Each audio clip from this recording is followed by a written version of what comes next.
In Professor Ludwig von Drake's lab, Mickey and Donald are helping test his new Chrono-Displacer. It is a device of perfect chronological precision, the professor declares. Donald, skeptical, pokes it with a wrench.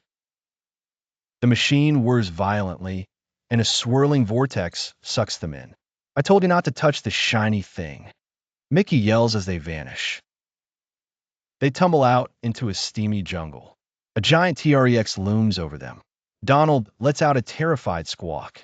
Thinking fast, Mickey grabs a giant, hollow log and a rock, creating a primitive drum.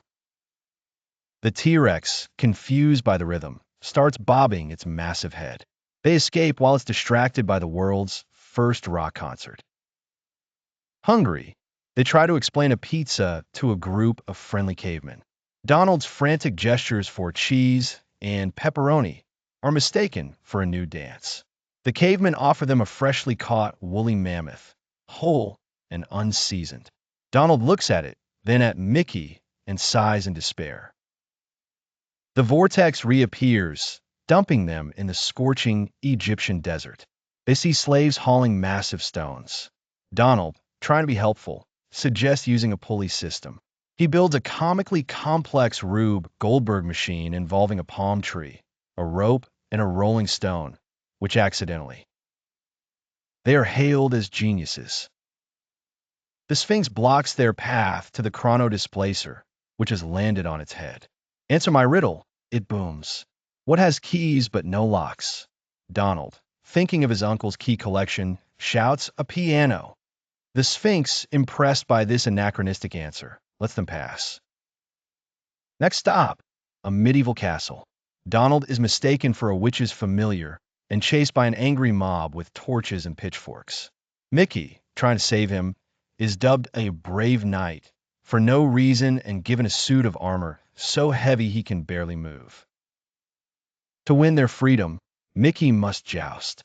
Donald, as his noble steed, is given a suit of armor too. The result is a chaotic, clattering mess where Donald runs in circles and Mickey, unable to steer, is launched from the saddle and into the castle moat. They land in the middle of the American Revolution. Mickey, with his natural leadership, accidentally gives a rousing speech that inspires the troops. Donald, trying to be a spy, gets his uniform stuck on a flagpole, creating a new, strange flag that briefly confuses both armies. A quick jump to the Wild West finds them in a saloon. A gunslinger challenges Mickey to a duel. At high noon, Mickey, ever the pacifist, offers the gunslinger a shake instead. The confused outlaw shakes his hand, and Donald arrests him by tying him up with spaghetti from a saloon's kitchen. They crash land in a 1920 speakeasy. Donald, loving the jazz music, starts a chaotic dance-off.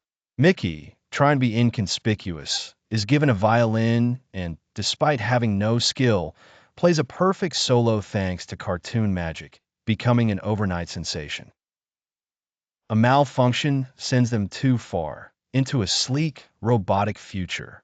They are instantly scanned as organic contaminants. As cleaning bots chase them with lasers, Donald's temper finally pays off. His furious squawk creates a sonic pulse that shorts out the robot circuits. They find the Chrono-Displacer, but it's out of power. We're stuck, wails Donald. Mickey has an idea. What if we were always here? He points to hieroglyphs in an ancient Egyptian textbook showing a mouse and a duck helping build the pyramid. They had already influenced their own past. The realization that they are part of history creates a feedback loop. The Chrono-Displacer flickers to life, powered by the temporal energy of their own actions. Gorsh, says Mickey, we're our own battery.